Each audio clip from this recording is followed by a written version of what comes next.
I walked in on my girlfriend cheating with a woman, confronted her, and she said, "I'm bisexual." Then I found out she'd been having an affair with my cousin for years, and it shattered me and my 10-year-old son. The day I uncovered the truth about my girlfriend, destroyed everything I thought I knew about love, family, and trust. My name is Rylan Mercer. I'm 34-year-old. I never imagined my life would unravel on a quiet Thursday evening, but it did, and it started with a knock on my apartment door that would change everything. I had been sitting on the couch with my son Alex, talking about school, when I caught Haley, my girlfriend and mother of my child, in a position with my cousin Ava that I will never forget. My mind couldn't process the betrayal. The shock was so intense that I just froze, staring at the scene like a horror movie that refused to end, and Alex hid behind me, scared, not understanding the depth of what he had just witnessed. The scene before me, the intimacy, the way they looked at each other, made my chest tighten, my heart drop, and Alex cling to my leg, asking me why Mom and Aunt Ava were acting weird. I didn't know what to say. I could barely breathe. When Haley finally looked up, she didn't deny it. My girlfriend spoke first, calm, almost rehearsed. "I was going to tell you, but I didn't know how. I'm bisexual. The affair started 4 years ago, after your aunt's funeral. We were grieving, drunk, looking for someone who understood our pain." Her words cut deeper than I ever thought possible, and the room seemed to tilt, the world bending under the weight of betrayal. Alex's small hands gripped mine, tears in his eyes, and I realized this wasn't just my heartbreak. It was his, too, after Ava's mother passed away, when both women were grieving and had been drinking, looking for comfort in the wrong arms. My world crumbled, every memory of our relationship twisted in my mind, every laugh and every kiss tainted with the knowledge of her hidden desire.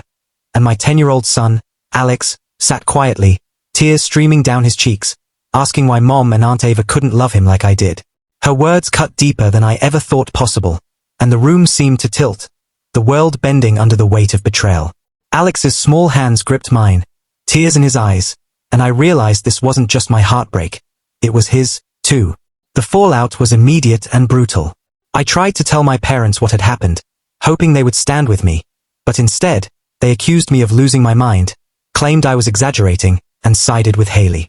The betrayal cut deeper than the one I felt from Haley. It was my family turning against me that left a scar I didn't know would ever heal.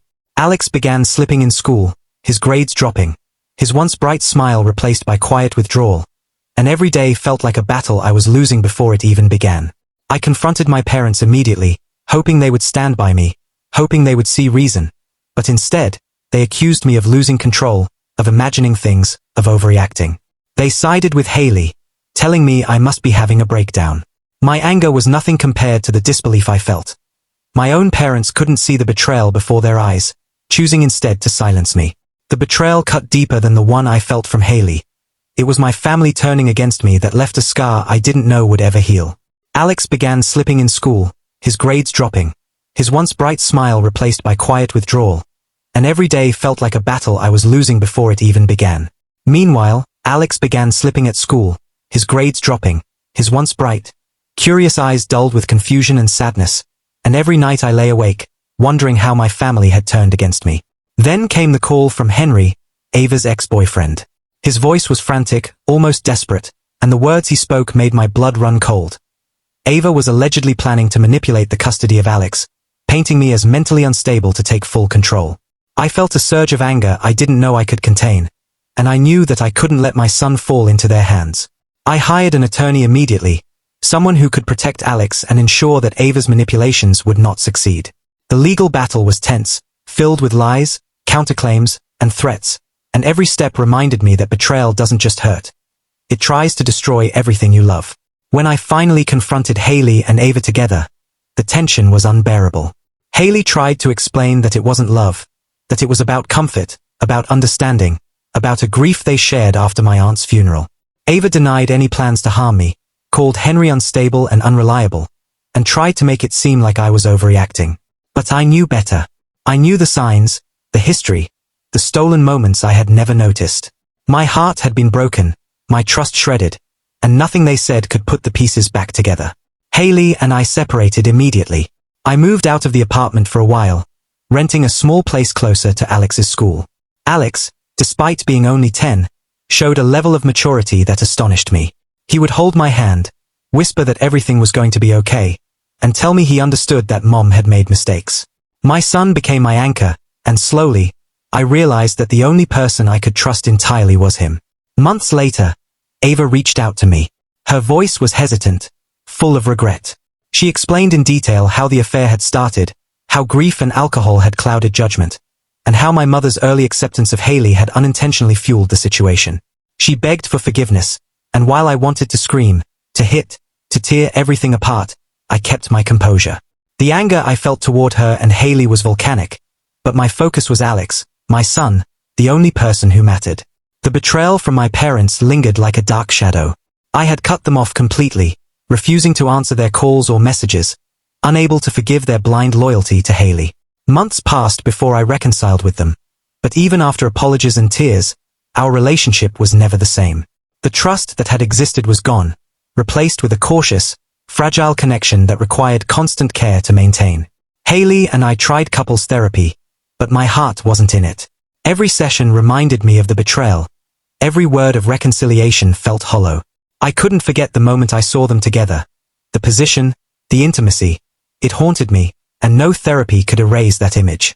Eventually, I made the decision that I had to protect myself and Alex. We would move to Canada, start over, and leave Haley behind. I found a well-paying job, secured a safe home, and focused on rebuilding our lives. Revenge, in the way I wanted it, came in subtle, quiet victories. I made sure Ava's plans to manipulate Alex were thwarted legally, leaving her frustrated and exposed. Haley's attempts to reach me were ignored, her calls unanswered, her social media posts about moving on meaningless when I was thriving without her. My parents, while still in my life, were forced to see that their blind support of Haley hadn't helped anyone, only highlighted the consequences of choosing the wrong side. Every promotion I received, every smile from Alex, every night we slept peacefully in our new home, was a quiet, unspoken revenge, a statement that betrayal could not break us. A year later, Alex was excelling in school, happy and healthy, and I had built a life full of stability and love, free from the toxic lies that had once surrounded us. Haley and Ava were ghosts in my past, irrelevant and powerless to affect the future I had created. My revenge wasn't about anger, it was about survival, about reclaiming the life that was almost stolen, and about showing my son that even in the face of heartbreak and betrayal, strength, resilience, and love prevail.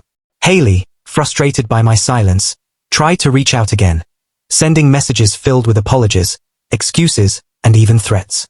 I ignored every one, but I didn't let it go entirely.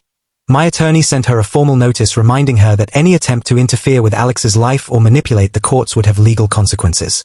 Word got around, and her reputation at work started to crumble. Colleagues whispered about her personal scandals, and the position she had once relied on began slipping through her fingers.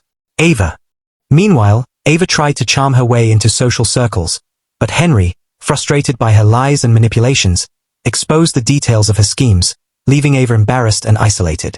I watched all this unfold quietly, never gloating, never making a scene, but feeling a grim satisfaction as they faced the consequences of their actions. My revenge wasn't violent, it was life itself, showing them that the world doesn't forgive betrayal, and that actions have consequences. My parents, seeing how Haley and Ava's lives fell apart, understood the gravity of their mistake in siding with Haley, and though our bond was never fully repaired, there was finally a mutual respect, an acknowledgement that they had been wrong. In our new home in Canada, Alex thrived. He excelled in school, made friends easily, and never doubted my love or protection. Every night, when I tucked him in, I saw the future in his eyes, bright, safe, and unshakable. Haley and Ava faded into memories, their presence reduced to a cautionary tale about trust, betrayal, and consequences. I didn't look back, didn't feel the temptation to dwell on anger, and instead built a life that was peaceful, prosperous, and free from the shadows of their betrayal. The ultimate revenge was in our survival, our happiness, and our strength. Alex and I were unbroken, and that was more than they could ever take away. Betrayal had tested me, my family, and my son, but we emerged victorious, proving that even when those closest to you turn against you, life has a way of restoring balance, and this time, the balance was ours. After hearing my story, trust is earned, not given blindly. Always protect yourself and those you love, and never ignore red flags, no matter how close someone seems. Betrayal can come from the people you trust most, but resilience, honesty, and putting your family first are the true paths to healing and victory. Please like, Share and subscribe for more stories. Thank you.